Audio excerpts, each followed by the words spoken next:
The first time Eleanor saw the numbers, she was sitting on a plastic chair in a county building that smelled of bleach and old carpet. Her hands were folded in her lap, the same hands that had balanced 37 corporate audits without a single discrepancy, and she was trying to understand why the woman at the desk kept saying the same thing. "I'm sorry, Mrs. Ashford, but according to our records, those benefits have been redirected." Redirected, the word hung in the air like smoke. Eleanor's mind, trained over 4 decades to find the error in any column, caught on it immediately. You didn't redirect a pension. You didn't misplace a Social Security check. These were not library books. These were not misdirected letters.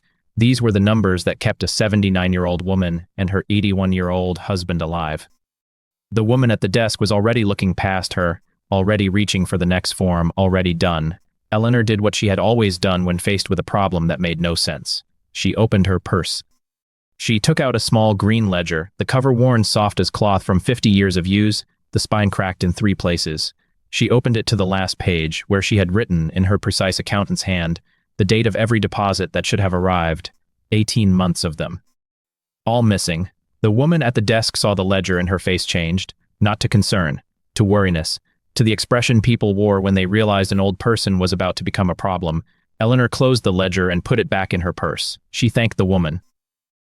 She stood up, her knees cracking in the way they always did now, and she walked out into the October sunlight. She did not cry. She had not cried since 1968, when Thomas had come home from a fire that had killed 3 men and had sat in the dark for 6 hours without speaking. She had learned then that crying was a luxury, and that survival required a different currency. She did not know yet what that currency would buy her. She went home. Home was a 2-bedroom house on Cedar Street, bought in 1974 for $32,000, paid off in 1999, now worth perhaps $120,000 if you ignored the peeling paint and the crack in the foundation and the way the roof sagged just slightly over the back porch.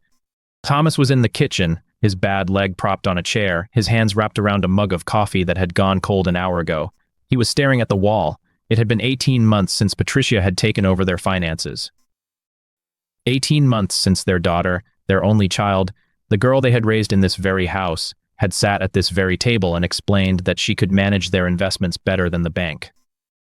18 months since she had smiled and kissed Eleanor's cheek and said, "Don't worry about a thing, Mom. I've got this." Thomas had worried. Thomas had always worried. It was what firemen did. They looked at a building and saw every way it could burn. They looked at a person and saw every way they could break. He had looked at Patricia that day and seen something he didn't want to name. He had said nothing, because she was their daughter. Because love was a kind of blindness, and he had been blind for 47 years. Now the blindness was over. Eleanor sat down across from him. She put the green ledger on the table. She opened it to the page where she had recorded every call, every visit to the county office, every piece of mail that had been returned or lost or simply never arrived. $72,000, she said. Thomas did not move. His hand stayed wrapped around the cold mug. His eyes stayed on the wall. Over 18 months, Eleanor continued. Her salary was supposed to cover the mortgage and the utilities, but the mortgage hasn't been paid in 5 months. The utility company sent a shut-off notice yesterday.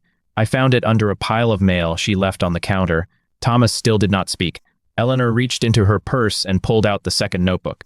This one was small, the kind you could buy at any drugstore for $1. The cover was black, the pages thin, the handwriting smaller than in the ledger. She had hidden it in a box of Christmas cards from 1995, under a layer of tinsel and old photographs. She had never told Thomas about it. She opened it to the first page. Every transaction, she said. Every date. Every amount. I started keeping it after she took over. I don't know why. I felt like I needed to. Thomas finally looked at her. His eyes were the color of winter sky, pale and cold and clear. He reached across the table and took her hand.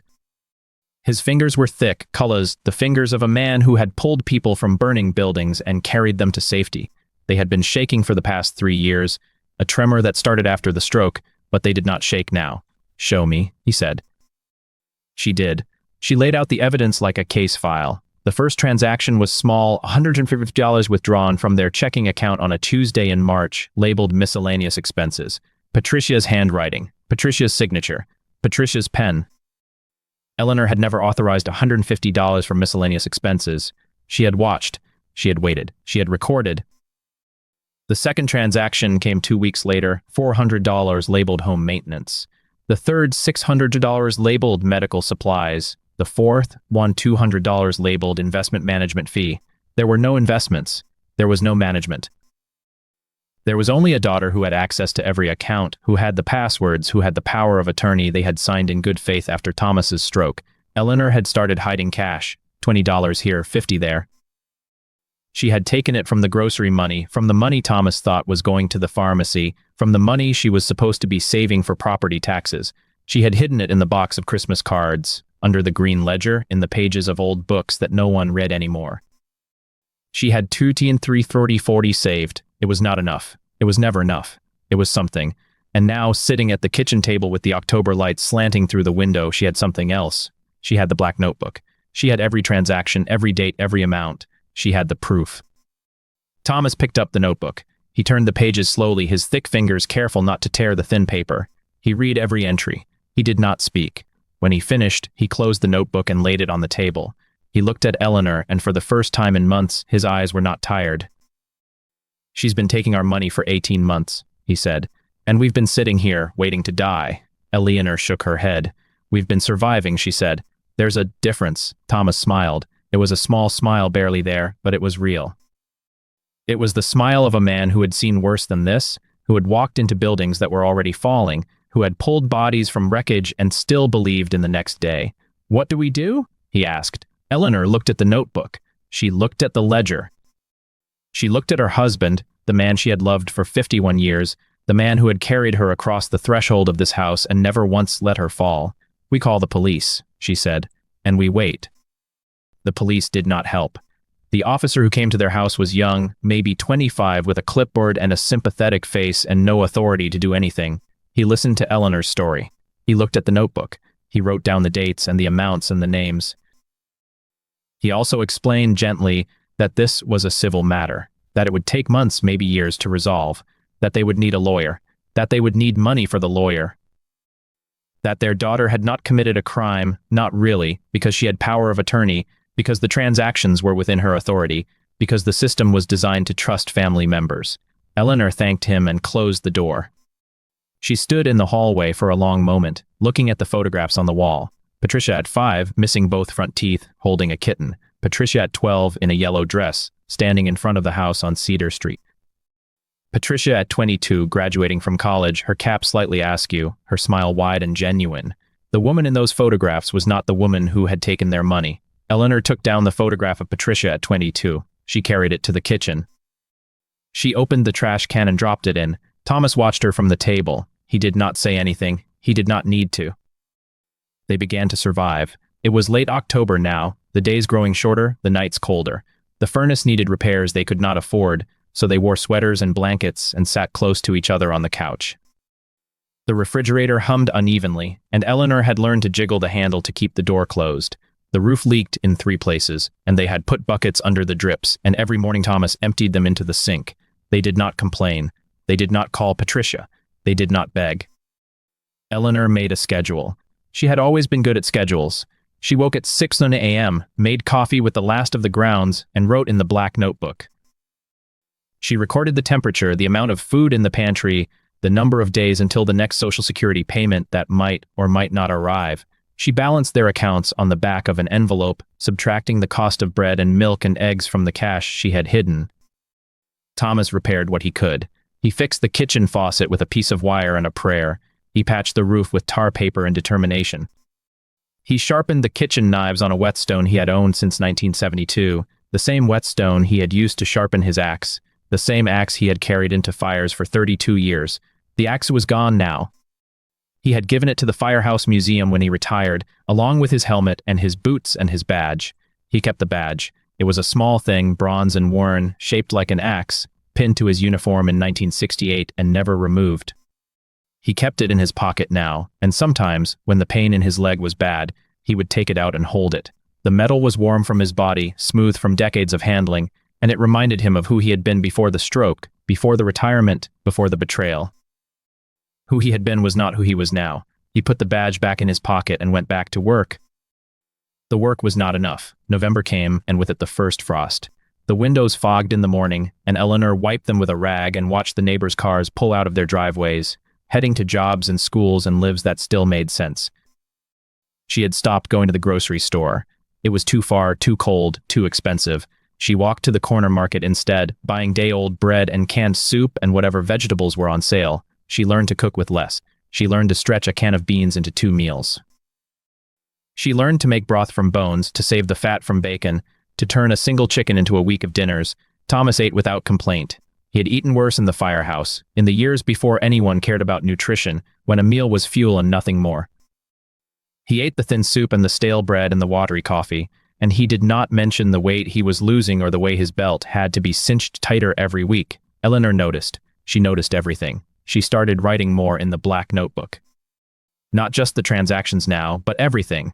The temperature, the amount of food, the way Thomas's hand shook when he reached for his coffee, the way her own knees ached when she stood up, the number of days since Patricia had called, which was 73. She wrote it all down because she did not know what else to do. She wrote it down because the notebook was the only place where she had control. She wrote it down because somewhere, in the back of her mind, she believed that if she recorded everything, she would eventually understand how to fix it. She did not understand. She kept writing. The Tuesday in October came back to her in fragments. She had been in the kitchen washing dishes when the phone rang. Patricia's voice had been bright, cheerful, the voice of someone who was calling with good news. "Mom, I've been thinking about your finances. The bank is charging you so much in fees. I can manage your accounts for you. I'll set up automatic transfers, pay your bills, handle everything. You won't have to worry about a thing." Eleanor had worried anyway. She had asked questions. What kind of fees? How much would Patricia charge? Where would the money go? Patricia had laughed. "Mom, I'm your daughter. I'm not going to charge you. I just want to help." Help was not what she had given. Eleanor had signed the papers. She had signed them because Patricia was her daughter. She had signed them because Thomas was in the hospital, recovering from the stroke, and she could not handle the bills and the insurance and the endless paperwork alone. She had signed them because she was tired, and because she trusted the girl she had raised. The girl she had raised was gone. Eleanor had started the notebook 3 weeks later. She had started it because the bank statement arrived, and she did not recognize the transactions. She had started it because the numbers did not add up. She had started it because somewhere, deep in her accountant's soul, she knew that something was wrong, and now, sitting in the cold kitchen with the November wind rattling the windows, she knew that she had been right. Knowing was not the same as fixing. She opened the notebook and wrote down the date, November 15, 7 a.m., temperature 34 degrees. Food remaining, 4 cans of soup, half a loaf of bread, a jar of peanut butter, a bag of rice. Cash remaining, $140. She closed the notebook and put it in the box of Christmas cards, under the tinsel and the old photographs, next to the green ledger. Then she went to wake Thomas. The knock came at 2:00 p.m. Eleanor was in the kitchen, mending a hole in Thomas's sweater, when she heard it. 3 sharp raps, the kind of knock that meant business. She put down the needle and thread. She walked to the door. She opened it. Patricia stood on the porch. She was wearing a cream-colored coat, the kind that cost more than Eleanor's entire wardrobe. Her hair was perfectly styled, her makeup flawless, her hands gloved in leather that matched her boots. Behind her, in the driveway, sat an SUV that Eleanor had never seen before. It was black and gleaming and new. "Hi, Mom." Eleanor did not answer. Patricia smiled. It was the same smile she had worn in the photographs, the same smile she had worn when she was 5 years old and had broken a vase and tried to pretend it was an accident. "I was in the neighborhood," Patricia said. "Thought I'd check in. How are you doing?" Eleanor still did not answer. Patricia's smile faltered. She looked past Eleanor into the house, and her eyes narrowed. "Is everything okay?" "I'm tired," Eleanor said. "Tired of being lied to. Tired of being stolen from. Tired of pretending that you are my daughter." Patricia's face went still. It was a strange thing to see, the way all expression drained out of her features, leaving behind something cold and hard and unfamiliar. "I don't know what you're talking about." $72,000, Eleanor said. "Over 18 months. You took our money, Patricia. You took everything we had." Patricia did not deny it. She stepped forward into the doorway, and Eleanor had to step back to let her in. She walked through the living room, looking at the buckets under the leaks, the cold radiators, the thin blankets on the couch. She walked into the kitchen, where Thomas was sitting at the table, his hands wrapped around a cold mug, his eyes fixed on the wall. "Hello, Dad." Thomas did not look at her. Patricia turned to Eleanor.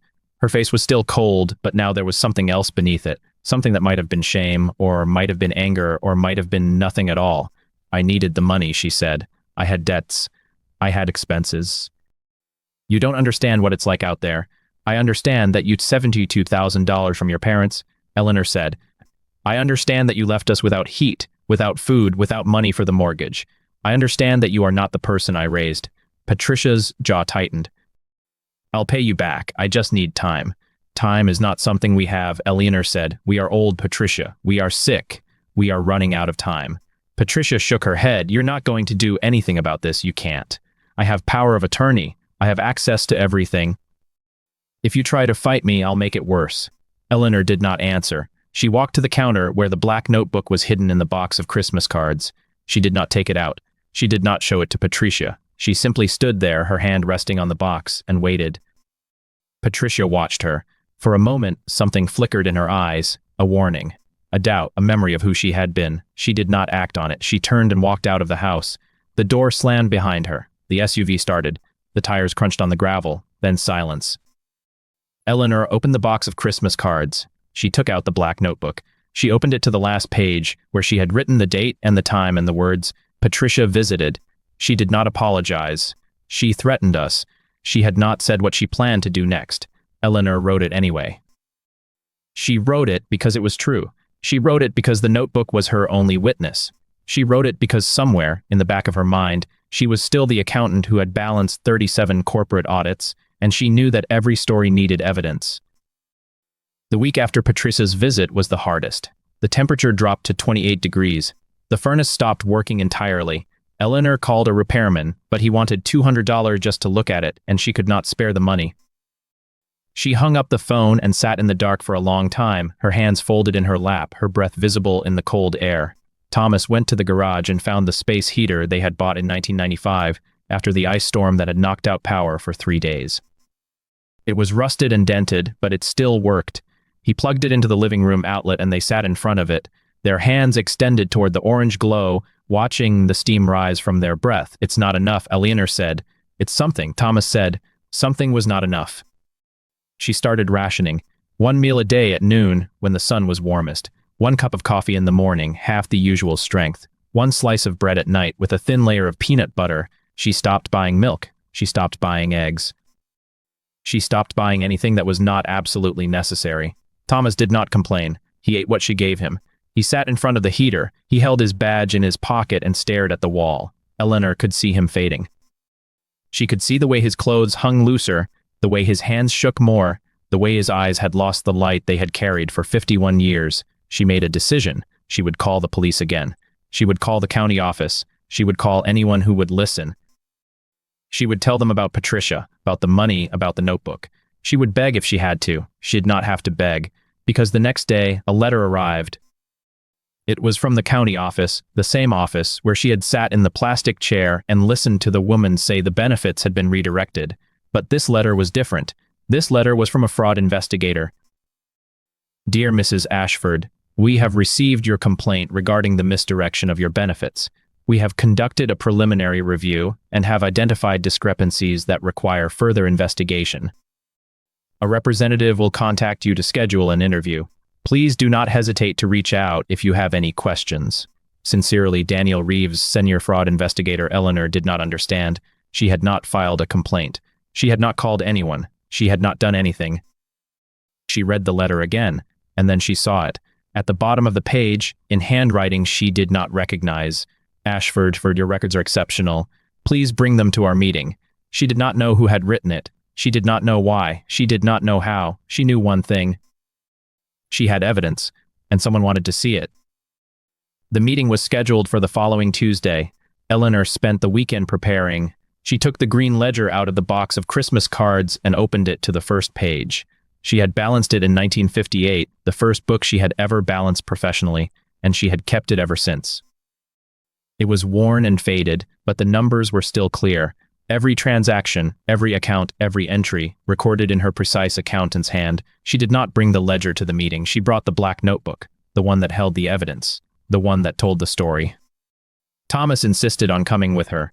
He wore his best coat, the one he had bought for their 45th anniversary, and he held her hand on the bus. They did not speak. They did not need to. The county building looked the same bleach smell, the same plastic chairs, the same fluorescent lights that hummed and flickered and made everyone look tired. This time, Eleanor was not sitting in the waiting room. She was shown to an office, small and cramped, with a desk and 2 chairs and a window that looked out at the parking lot. A man was sitting behind the desk. He was young, maybe 35, with dark hair and kind eyes and a badge clipped to his belt. Mrs. Ashford? He stood up and extended his hand. I'm Daniel Reeves. Thank you for coming. Eleanor shook his hand. His grip was firm but gentle, the grip of someone who had learned to be careful with old people. I don't understand how you found me, she said. I didn't file a complaint. Daniel smiled. You did, actually. You just didn't know it. The woman at the front desk, when you came in October? She noticed something was wrong. She flagged your file. It took me a while to get to it, but I did. Eleanor sat down. She opened her purse. She took out the black notebook. I have everything, she said. Every transaction, every date, every amount. I've been keeping it for 18 months. Daniel took the notebook. He opened it. He read the first few pages. His expression did not change, but something in his eyes shifted, something that might have been respect. Your handwriting is very clear, he said. I'm an accountant, Eleanor said. I've been keeping books for 50 years. Daniel did not look up from the notebook. He kept reading page after page, his finger tracing the lines of numbers. He did not speak for a long time. Thomas shifted in his chair. His hand found Eleanor's. His fingers were cold. Is it enough? He asked. Daniel looked up. He closed the notebook. He set it on the desk between them. This is the best evidence I have ever seen, he said, and I have seen a lot of evidence. There was a problem. Power of attorney is complicated, Daniel said. Your daughter was authorized to manage your accounts. The question is whether she violated that authorization. And that depends on whether you gave her permission to take the money. I gave her permission to pay our bills, Eleanor said. I did not give her permission to take $72,000, Daniel nodded. He opened a file on his desk and pulled out a stack of papers. Bank statements, account records, transaction histories. She's been moving money between accounts, he said.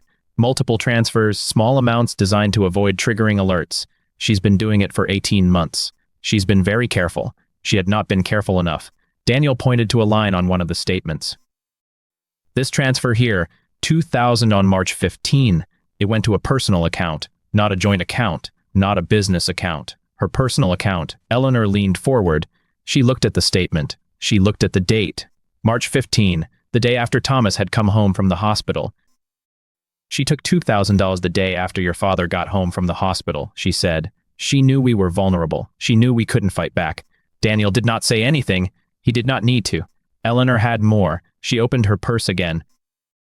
She pulled out a second notebook, smaller than the first, the one she had hidden in the box of Christmas cards. I kept 2, she said. One for the evidence, one for the story. Daniel opened the second notebook. He read the first page. His face changed. He looked at Eleanor with something new in his eyes, something that might have been wonder. Mrs. Ashford, he said, do you know what you have here? Eleanor shook her head. You have a confession, Daniel said. Your daughter wrote you a letter 3 months after she took over your accounts. It's in here. You recorded it. Eleanor had not recorded it. She had copied it, word for word, line for line, from the letter Patricia had sent in June, the letter that had said, I'm so glad you trust me with this, Mom. I promise I'll take care of everything. Daniel read the letter out loud. His voice was quiet, steady, the voice of a man who had read many letters like this one. Dear Mom, I'm so glad you trust me with this. I promise I'll take care of everything. You don't need to worry about a thing. Just focus on Dad. I've got this. He set the notebook down. He looked at Eleanor. She said she would take care of everything, and then she took everything. Eleanor did not cry. She had not cried since 1968. She reached across the desk and took Daniel's hand. Her fingers were thin and cold and steady. Thank you, she said, for believing me. Daniel did not let go of her hand. He held it for a long moment, his grip firm and gentle, the grip of someone who had learned to be careful with old people. Mrs. Ashford, he said, I am going to help you. I am going to investigate this case. I am going to bring your daughter to justice. And I am going to make sure you get your money back. Eleanor shook her head. I don't want the money, she said. I want my daughter back. Daniel did not answer. He could not give her what she wanted. No one could, but he could give her something else. He could give her the truth. The investigation took 3 months. Daniel Reeves worked pro bono on his own time, after hours and on weekends. He called Eleanor every week with updates. He came to the house on Cedar Street twice, sitting in the cold living room, drinking the weak coffee she made, reviewing the evidence she had collected. He found more than $72,000. He found $84,000. He found a second account that Patricia had opened, a third, a fourth. He found credit cards in Eleanor's name, maxed out and unpaid. He found a car loan, a boat loan, a mortgage on a house in another state. Patricia had bought the house with their money. Daniel filed charges. Forgery, identity theft, financial exploitation of an elderly person. The list went on and on. Patricia was arrested on a Tuesday in January. Eleanor did not go to the courthouse. She did not want to see her daughter in handcuffs. She sat in the kitchen, her hands wrapped around a cup of cold coffee, and she waited. Thomas came in from the garage. He was holding the space heater, which he had fixed with a piece of wire and a prayer. He plugged it in. He sat down across from her. "She's been arrested," Eleanor said. "I know," Thomas said. "What do we do now?" Thomas did not answer. He reached into his pocket. He pulled out his badge. The Axe badge from 1968, worn smooth and warm. He set it on the table between them. "We survive," he said. "We've done it before." Eleanor picked up the badge. She held it in her hand. It was heavier than she expected, dense and solid, the weight of 32 years of service. "Your badge," she said. "You kept it." "I kept it because it reminded me that I was strong," Thomas said, "even when I didn't feel strong." Eleanor looked at the badge. She looked at Thomas. She looked at the cold kitchen, the buckets under the leaks, empty refrigerator. She opened her purse. She took out the green ledger. She set it next to the badge. "This is my badge," she said. "This is what I carried." Thomas looked at the ledger. He looked at her. He reached across the table and took her hand. "Then we're both strong," he said. The trial was scheduled for April. But before the trial, something happened that Eleanor did not expect. Daniel called her on a Thursday evening. His voice was different, careful, measured. "Mrs. Ashford, I have something to tell you. Your daughter has asked to see you." Eleanor did not answer. Daniel continued. "She wants to apologize. She wants to explain. She's in the county jail awaiting trial. I can arrange a visit if you want." Eleanor looked at the wall. She looked at the photograph of Patricia at 5 years old, the one she had not thrown away, the one she had kept on the bookshelf. She had taken down the photograph of Patricia at 22. She had not completely given up. "I'll think about it," she said. And she did. She thought about it for 3 days. She thought about Patricia as a baby crying in the night, the way she had held her and rocked her and promised to protect her. She thought about Patricia as a child learning to ride a bike, falling and getting back up, the way she had kissed the scraped knees and said, "You'll be okay." She thought about Patricia as a teenager, arguing and fighting and slamming doors, the way she had loved her anyway. She also thought about the $84,000. She thought about the cold kitchen, the empty refrigerator, the buckets under the leaks. She thought about Thomas fading in front of the space heater, holding his badge and staring at the wall. She called Daniel. "I'll see her," she said. "But Thomas stays home." The county jail was gray and cold and smelled like bleach and sweat. Eleanor sat in a plastic chair waiting. She had worn her best coat, the one she had bought for their 45th anniversary. She had brought nothing else, no purse, notebook, no evidence. She did not need evidence anymore. She needed something else. She needed to see her daughter's face. She waited. And then Patricia was there, on the other side of the glass, wearing an orange jumpsuit and handcuffs and the same face she'd worn at 5 years old. "Hi, Mom." Eleanor picked up the phone. "So did Patricia?" "I'm sorry," Patricia said. "I'm so sorry." Eleanor did not answer. Patricia kept talking. "I didn't mean to hurt you. I got in over my head. I had debts, I had expenses. I didn't know what else to do." "You could have asked for help," Eleanor said. "I was ashamed.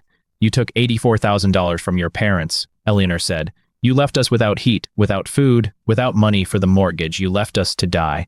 Patricia's face crumpled. She started to cry. The tears ran down her cheeks, smearing her mascara, making her look young and broken and afraid. "I'm sorry," she said again. "I'll make it right. I'll pay you back. I'll do whatever it takes." Eleanor did not believe her. She set the phone down. She stood up. She walked away. She did not look back. The trial lasted 3 weeks. Eleanor testified on the second day. She sat in the witness box, her hands folded in her lap, her voice steady and clear. She told the court about the Tuesday in October. She told them about the notebook. She told them about the $84,000. She did not tell them about the Christmas cards. The prosecutor asked her why she had kept the notebook. "'Cause I am an accountant," Eleanor said, "and accountants keep records." The defense attorney asked her why she had not confronted her daughter sooner. Because she was my daughter, Eleanor said. And I loved her. The jury deliberated for 6 hours. They found Patricia guilty on all counts. The sentencing was scheduled for May, but before the sentencing, something happened that Eleanor did not expect. Daniel called her on a Sunday evening. His voice was different again, careful, measured, but this time there was something else in it, something that might have been hope. Mrs. Ashford, I have something to tell you. Your daughter's attorney called. Patricia wants to make restitution. Eleanor did not answer. Daniel continued. She's selling the house. She's selling the car. She's selling everything she bought with your money. She wants to pay you back. How much? Eleanor asked. $84,000, every cent. Eleanor looked at the wall. She looked at the bucket under the leak, catching the drip, drip, drip of water that had been falling for 6 months. She looked at Thomas, sitting in front of the space heater, his badge in his hand, his eyes closed. She did not know what to say. She said nothing. The money arrived on a Tuesday in June, a check for $84,000 made out to Eleanor Ashford, delivered by certified mail. She held it in her hand, looking at the numbers, the zeros, the signature at the bottom. She did not cash it. Thomas asked her why. Because it's not about the money, she said. It never was. Thomas did not understand. Eleanor explained. The money is just numbers, she said. The numbers are just evidence. The evidence is just a story. And the story is about a daughter who forgot who she was. Thomas still did not understand. Eleanor took the check. She walked to the kitchen. She opened the box of Christmas cards. She put the check inside, next to the green ledger and the black notebook and the old photographs. She closed the box. She did not open it again. The summer passed. The furnace was fixed. The roof was repaired. The refrigerator hummed evenly, and the door stayed closed. Eleanor did not forget. She kept writing in the black notebook. Not about Patricia now, but about everything else. The temperature, the amount of food. The way Thomas's hand shook when he reached for his coffee, the way her own knees ached when she stood up. She wrote it all down because she did not know what else to do. She wrote it down because the notebook was the only place where she could still make sense of things. The basement flooded in August, not a small leak this time. A pipe burst in the wall behind the old furnace, and by the time Eleanor noticed the water seeping under the laundry room door, there was 3 inches standing on the concrete floor. She stood in the doorway, staring at the dark water, her slippers wet, her bathrobe dripping. Thomas came down the stairs slowly, one hand on the railing, his face gray with exhaustion. I'll call a plumber, he said. The money, Eleanor said. We have the money now. They used $5,000 of the restitution to fix the pipe and dry the basement. The plumber was a young man named Carlos who wore a gold cross around his neck and worked silently for 3 days, cutting out the damaged section of pipe, replacing it with new copper, running a dehumidifier until the air was dry again. Eleanor made him sandwiches. She watched him work. On the 3rd day, Carlos found something in the wall. He came up the stairs holding it in his gloved hand, a small metal box, rusted, the size of a paperback book. Mrs. Ashford, this was behind the pipe. Must have been there for years. Eleanor took the box. It was heavy. The latch was rusted shut. She carried it to the kitchen table and set it down, staring at it, not opening it. Thomas came in from the living room. What is it? I don't know, Eleanor said. She took a butter knife and pried the latch. It snapped open with a sound like a bone breaking. Inside the box was a key. A single brass key, tarnished green, tied with a piece of red string, and underneath it a piece of paper folded into a square, yellowed and brittle. Eleanor unfolded the paper with shaking hands. The handwriting was her mother's. Eleanor, if you are reading this, then I am gone. And you have found what I could not tell you myself. There is a safe deposit box at the First National Bank on Main Street. The box number is 247. The key is with this letter. In that box, you will find the truth about your father. I am sorry I could not tell you while I was alive. I was afraid. I am not afraid anymore. Be brave, my girl. Mauve, Eleanor did not cry. She had not cried in months. But something in her chest shifted, a door opening that she had forgotten was there. She looked at Thomas. I have to go to the bank, she said. The safe deposit box was in the basement of the First National Bank, behind a locked door that required 2 keys to open. The bank manager, a woman in her 60s with silver hair and kind eyes, led Eleanor down the stairs and unlocked the outer door with her key. Then she left Eleanor alone. Eleanor inserted her mother's key into the second lock. It turned smoothly. She pulled the box out. It was larger than she expected, long and shallow, like a tray. She carried it to a small room with a table and a chair and closed the door behind her. She lifted the lid. Inside there were photographs. Dozens of them, black and white, most of them faded, the edges curled. Eleanor picked up the first one. It was a man in military uniform. young, handsome, smiling, standing in front of a jeep somewhere hot and dusty, the desert. She turned it over. James, 1943, Eleanor's breath caught. She had never seen a photograph of her father before. Her mother had none, or said she had none. Eleanor had grown up without a face to put to the name. She picked up another photograph. The same man, older now, in a suit, standing next to a woman who was not Eleanor's mother. The woman was blonde, beautiful, laughing. She turned it over. James and Margaret, 1952. Eleanor kept looking. There were letters, dozens of them, tied with a ribbon. Eleanor untied the ribbon and read the first one. It was from her mother to her father, dated 1948. My dearest James, I am writing to tell you that I am pregnant. I know this is not what we planned. I know you have your life with Margaret now. But I could not keep it from you. I will raise this child alone. I will not ask you for anything. But I wanted you to know, she is yours. I will love her enough for both of us. Yours always, Helen. Eleanor set the letter down. She sat in the small room in the basement of the bank, surrounded by the truth of her own beginning, and she did not know what to feel. She had spent her whole life believing her father died in the war, that her mother was a widow, that the silence around his name was grief. It was not grief. It was shame. She was not the daughter of a dead hero. She was the daughter of a married man who had chosen his wife over her mother, who had never once held her, who had never once written her a letter. She was a secret her mother had kept for 60 years. Eleanor put the photographs back in the box. She tied the ribbon around the letters. She closed the lid. She sat there for a long time. Then she stood up, carried the box to the counter, and asked the bank manager for a trash bag.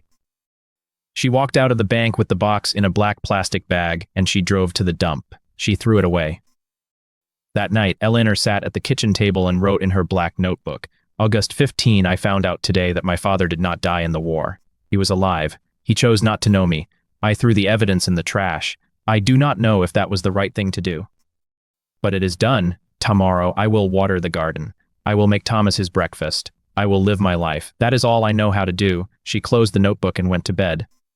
Patricia's sentencing was scheduled for the second week of September. Eleanor did not attend. Daniel called her the night before. Mrs. Ashford, the judges asked if you would like to make a victim impact statement. It could influence the length of her sentence. No, Eleanor said. Are you sure? I have nothing to say to her. I have said everything. Daniel paused. She's asked about you. Patricia. She's asked if you would visit her before the sentencing. No, she wants to apologize. She can write a letter. She has. Several. I've been holding them, waiting for the right time. Eleanor was silent for a long moment. Read me one. Daniel cleared his throat, the most recent one, dated last week. Dear Mom, I know you don't want to hear from me. I know I don't deserve to be heard, but I need you to know that I am sorry. Not because I got caught. Because I hurt you. I have been in here for 6 months and I have had time to think. I do not know how I became the person who did those things.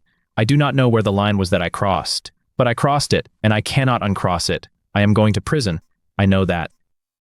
And I know that when I get out, you will not be waiting for me. That is my fault. I am sorry, Mom. I am so sorry. Eleanor listened. She did not cry. She said, Mrs. Ashford, burn all of them. I don't want to see them. I don't want to read them. I don't want to know. Mrs. Ashford, she's your daughter. She stopped being my daughter the day she stole from me. She stopped being my daughter the day she lied to the court. She stopped being my daughter the day she looked at me and saw an obstacle, not a mother. Daniel was quiet. I will not visit her, Eleanor said. I will not write her. I will not think about her. She is dead to me, and that is the only way I can survive. Understood, Daniel said. I'll convey your wishes to the court. You do that. Eleanor hung up. She sat in the dark kitchen, listening to the refrigerator hum. The clock ticked, the old house settle around her. She did not feel relief. She did not feel grief. She felt nothing at all, and that, she decided, was better than the alternative. Patricia was sentenced to 7 years in federal prison. Eleanor read about it in the newspaper. The article said that Patricia Ashford, 37, had been convicted of fraud and embezzlement, that she had stolen more than $84,000 from her elderly mother, that she had been sentenced to 7 years with the possibility of parole after 4. Eleanor folded the newspaper and put it in the recycling bin. She did not tell Thomas. He found out anyway, because he read the newspaper too, and he sat at the kitchen table with the article in his hands, his eyes moving slowly across the words, his mouth tight. She got 7 years, he said. I know. Are you okay? I'm fine. Eleanor. I said, I'm fine. Thomas put the newspaper down. He reached across the table and took her hand. His fingers were cold, bony, but his grip was firm. You're allowed to feel whatever you need to feel, he said. You're allowed to be sad. You're allowed to be angry. You're allowed to be nothing at all. Eleanor looked at him. She had known this man for 50 years. She had loved him for 45. She had watched him lose his memory, his dignity, his sense of self. And still, he knew her. Still, he could see through her. I don't know what I feel, she said. Then you don't have to name it, he said. Just feel it. She held his hand. They sat like that for a long time until the sun went down and the kitchen grew dark and neither of them moved to turn on the light. The autumn came. Eleanor raked the leaves. She planted bulbs for the spring, tulips and daffodils, pushing them into the cold soil with her bare hands. She cleaned out the gutters herself, standing on a ladder that wobbled beneath her weight, because she could not afford to pay someone and she would not ask for help. She did not cash the check. She kept it in the box with the Christmas cards, and she kept the box in the closet, and she did not open it. She did not think about Patricia. She did not think about her father. She thought about the garden. She thought about the roof. She thought about the next meal and the next night and the next morning. She survived. Thomas died in November. It was peaceful. He went to sleep on a Tuesday night, his hand in hers, his breath slowing until it stopped. The nurse came in and confirmed it. The doctor came in and signed the papers. The funeral home came and took him away. Eleanor sat in the empty room for 3 hours after they left. She did not cry. She had done all her crying while he was still alive. She had cried when he forgot her name. She had cried when he asked why there was a stranger in his house. She had cried when he called her Patricia, thinking she was her daughter, and she had said, "Yes, I'm here, Dad, I'm here." She had no tears left. She planned the funeral. She chose the casket. She picked the hymns. She wrote the obituary, one paragraph for a life that had spanned 72 years, a life that had mattered more to her than anything in the world, reduced to a few lines in the local paper. Thomas Ashford, beloved husband of Eleanor, passed away peacefully on November 14. He is survived by his wife of 47 years. No services will be held at his request. In lieu of flowers, donations may be made to the Alzheimer's Association. She did not mention Patricia. She did not mention that she had a daughter. The funeral was held at the graveside on a cold November morning with only a handful of people. Daniel came. A few neighbors. The woman from the grocery store. Eleanor stood at the edge of the grave wearing a black coat that was too thin, her hands in her pockets, her face expressionless. The minister said words. Eleanor did not hear them. She watched them lower the casket into the ground. She watched them throw dirt on top of it. She watched them cover him up, and she thought about how strange it was that a person could be here one day and gone the next, that a life could end so quietly, so simply, without fanfare or drama. She thought about the bucket in the basement, the one she had used to catch the leak. She had not used it in months. The pipe was fixed, the leak was gone, but she had kept the bucket. She did not know why. She was cleaning out his closet a week later when she found the relic. It was a small wooden box, hidden behind his shoes, wrapped in an old sweater. She pulled it out and unwrapped it, her hands steady, her heart calm. Inside the box was a key ring. 2 keys. One was the key to the house. The other was a small silver key, tarnished, with a heart-shaped head. Eleanor turned it over in her hands. She had never seen it before. She asked Daniel if he knew what it was. He did not. She asked the neighbors. They did not know. She sat at the kitchen table, holding the key, wondering what it opened. A lockbox, a diary, a door she had never known existed. She did not know, and she did not know if she wanted to find out. The winter came early. Snow fell in December, heavy and wet, piling up on the driveway, blocking the front door. Eleanor shoveled it herself, a scoop at a time, her back itching, her breath clouding in the cold air. She did not put up a tree. She did not send Christmas cards. She did not bake cookies or hang lights or play music. She sat in the living room, in the dark, and she listened to the wind. On Christmas Eve, she received a letter. It was in a plain white envelope, no return address, postmarked from the Federal Correctional Facility in West Virginia. Eleanor recognized the handwriting. She held the envelope for a long time, turning it over in her hands, feeling the weight of it, the shape of the words inside. She did not open it. She put it in the box with the Christmas cards, and she closed the lid. On New Year's Day, she went for a walk. The snow had stopped. The sky was clear, cold, a pale blue that seemed to go on forever. She walked down the driveway, past the mailbox, down the street, past the houses with their lights on, their families inside, their lives continuing. She walked to the end of the block and stood at the corner, looking at the intersection, the stop sign, the empty road. She did not know where to go. She did not know what to do. She stood there for a long time, her hands in her pockets, her breath fogging the air, and she thought about Thomas. She thought about her mother. She thought about Patricia. She thought about the key in the wooden box, the one she had not shown anyone, the one she had not tried to use. She turned around and walked home.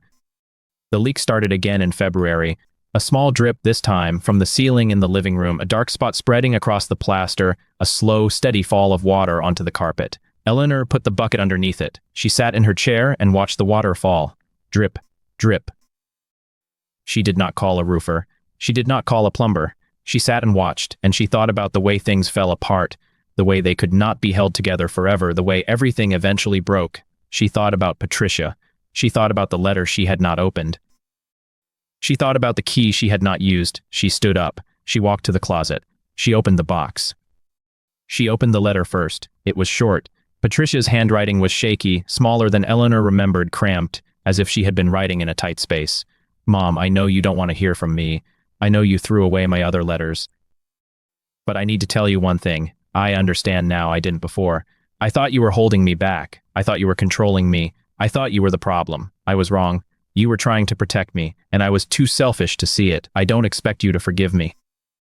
I don't expect you to write back. I don't expect anything. I just wanted you to know that I understand now. I am sorry. Patricia Eleanor read the letter 3 times. Then she folded it, put it back in the envelope, and put it in the box. She took out the key. The small silver key with the heart-shaped head. She held it in her hand, feeling the weight of it, the mystery of it. She did not know what it opened. She did not know if it mattered. But she decided on that cold February afternoon that she would find out. She went through Thomas's desk first. She found old photographs, old bills, old letters. She found his discharge papers from the Navy. She found a lock of hair from his mother's funeral. She found a ticket stub from a movie they had seen together in 1975. She did not find a lockbox or a safe or a diary. She went through the garage. She found tools, paint cans, old license plates. She found a box of Christmas lights that had not been used in 20 years. She found a bird's nest that had fallen from the rafters. She did not find anything that the key could open. She went through the basement. She found the bucket. She found the pipe that Carlos had fixed. She found the dehumidifier, still running, humming in the dark. She found a door she had never noticed before. It was behind a stack of old boxes, half hidden, painted the same color as the wall. A small door, low, no taller than her waist. She pulled the boxes away. The door had a keyhole. Eleanor knelt down, her knees popping, her breath shallow. She inserted the key. It fit. She turned it. The lock clicked open. She pulled the door. Inside was a small room, no bigger than a closet, lined with shelves. On the shelves were boxes, dozens of them labeled in Thomas's handwriting. Eleanor's letters, 1972, 1975. Eleanor's letters, 1976-76. Eleanor's letters, 1981, 1990. Patricia's drawings, age 3-5. Patricia's drawings, age 6-8. Patricia's schoolwork, 1992. Patricia's schoolwork, 1993. Eleanor sat in the doorway, staring at the boxes. Thomas had kept everything. Every letter she had ever written him, every drawing Patricia had ever made, every report card, every photograph, every scrap of paper that had ever mattered to him.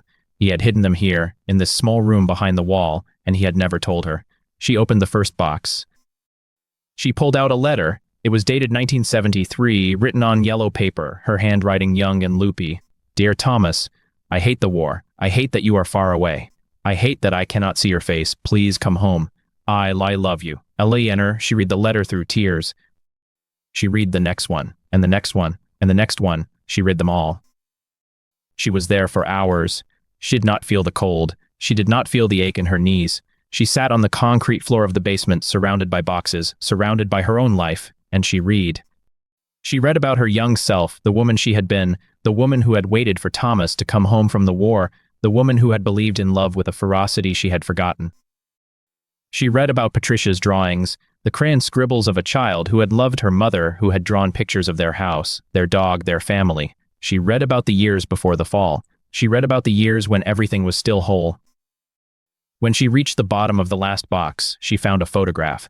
It was a picture of her and Thomas on their wedding day. She was wearing a white dress, simple, cheap, her hair pinned up. He was wearing his Navy uniform. They were both smiling. She held the photograph in her hands.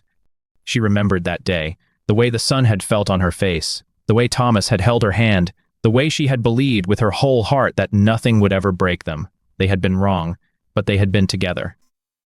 She closed the door to the small room. She locked it with the silver key. She put the key in the box with the Christmas cards and the letter from Patricia and the check for $84,000. She closed the box. She did not open it again. The spring came. Eleanor planted the garden. She put in tomatoes, peppers, basil, mint. She watered them every morning, watching them grow, watching them bloom, watching them bear fruit. She ate the tomatoes on sandwiches. She made pesto with the basil. She drank tea with the mint. She lived. She received a second letter from Patricia in June. This one was longer. Patricia wrote about her therapy. She wrote about her group sessions. She wrote about the women she had met in prison, the stories they had told, the lives they had lived. I used to think I was special, Patricia wrote. I used to think I was different from everyone else, that the rules didn't apply to me, that I was smarter, better, more deserving. I am not special. I am just a woman who made terrible choices, and I am paying for them. I do not ask for your forgiveness. I ask only that you know I am trying to become someone you would have been proud of. I hope that one day I will. Eleanor read the letter. She put it in the box. The summer was hot and long. Eleanor sat on the porch in the evenings, watching the fireflies, listening to the crickets, feeling the air settle around her like a blanket. She thought about Thomas. She thought about Patricia. She thought about the key and the boxes and the letters.